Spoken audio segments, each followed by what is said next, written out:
এশার নামাজ পড়ে কেঁদেছো, বান্দা নামাজের মুসল্লা যখন বসে যাও, আমি আল্লাহকে তোমরা বারবার বলো আল্লাহ আমার গুনাহ মাফ করে দাও, তারপরও আমি তোমাদের এই গুনাহ মাফ করে নিই। তারপরও তোমরা নিশি রাত্রে মানুষ যখন ঘুমে যায়, তোমার বিবি যখন ঘুম যায়, তোমার ছেলে যখন ঘুম যায়, তুমি নিশি রাত্রে ঠান্ডা পানি দিয়ে ওযু বানিয়ে নামাজের মুসল্লায় বসে তুমি আবার যখন ডাক দাও, রব্বুল আলামিন পৃথিবীর কোনো মানুষ আমার গুনাহ সম্পর্কে জানে না, তুমি আমার গুনাহ সম্পর্কে জানো। আমি এমন গুনাহ করেছি আমার বিবি জানে না, বিবি গুনাহ করেছে আমি জানি না। আল্লাহ তুমি সব কিচ্ছু জানো, হে আমার প্রভু তুমি আমাকে মাফ করে দাও।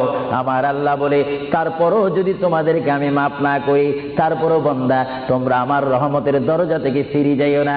আমি তোমাদেরকে হুকুম দিচ্ছি, ওয়ালাউ আন্নাহুম ইয যালামু আনফুসাহুম জাউকা, বান্দারে যদি গুনাহ করে ফেলো আমার রহমত থেকে মুখ ফিরিয়ে তুমি চলে যাইও না। বান্দা আকাশ পরিমাণ যদি গুনাহ করো, পাতাল পরিমাণ যদি গুনাহ করো, সাগরের পানি পরিমাণ যদি গুনাহ করো, পাহাড় তুলনায় যদি তুমি গুনাহ করো, আমার দরবার থেকে তুমি নিরাশ হইও না। বান্দা আমি তোমাকে একটি রাস্তা পাঠাই দিচ্ছি, একটি পথ তোমাকে আমি দেখাই দিচ্ছি। সেই পথটি কোন পথ তোমরা জানো? ওয়ালাউ আন্নাহুম ইয যালামু আনফুসাহুম জাউকা, বান্দারে যখন তোমরা বরবাদ হয়ে যাবে তখন তোমাদেরকে একটা পথ আমি তোমাদেরকে দেখাই দিলাম, সেই পথটির নাম হচ্ছে আমার রাসূলের মদিনা। জোরে বলেন সুবহানাল্লাহ। বান্দা আমার নবীর দরবারে গিয়ে কেঁদে কেঁদে তোমরা বলো ইয়া রাসূলুল্লাহ, ইয়া হাবিবাল্লাহ, আয়া আকা ইয়া রাসূলুল্লাহ। আল্লাহ কোরআনে বলেছে ওয়ালাউ আন্নাহুম ইয যালামু আনফুসাহুম জাউকা ফাস্তাগফিরুল্লাহ ওয়াস্তাগফার লাহুমুর রাসূল। আল্লাহ বলেছে হে বান্দা তোমরা ডানে না গিয়ে, বামে না গিয়ে, পিছে না গিয়ে তোমরা সরাসরি আমার নবীর কদমে চলে যাও। আমার নবীর কদমে গিয়ে আমি আল্লাহর দরবারে তোমরা তওবা করো।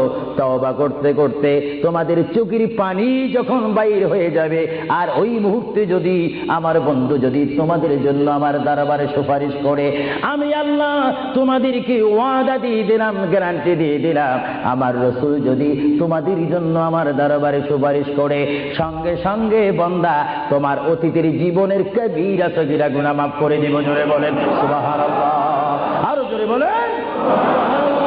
আমার আপনার গুনাহ মাফ করার জন্য রাসূলুল্লাহর দরবারে যাওয়ার দরকার আছে কিনা? চিৎকার জীবন আছে কিনা?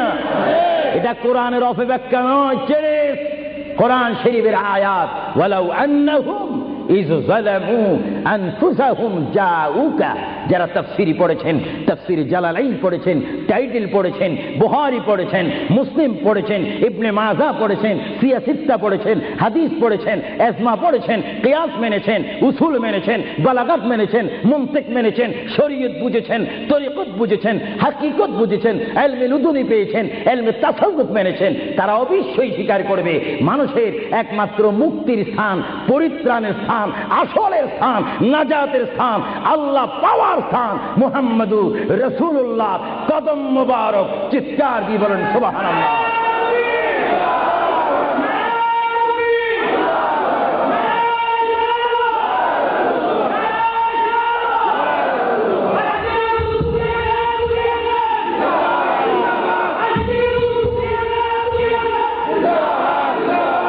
আপনারা সেই রাসূল চান কি চান না? অবশ্যই চাইবেন, না চাইলেও চাইবেন। কেন চান নেই? অবশ্যই আফসোস করবেন।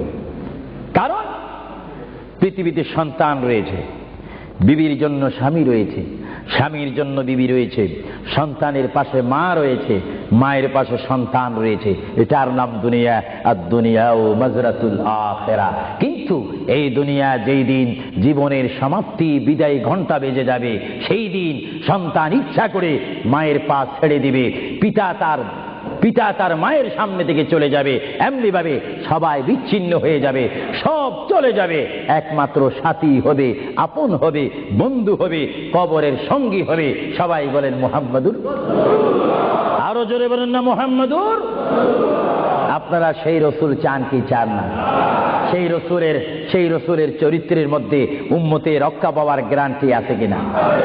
একটু দুরূদ শরীফ পড়েন। আল্লাহুম্মা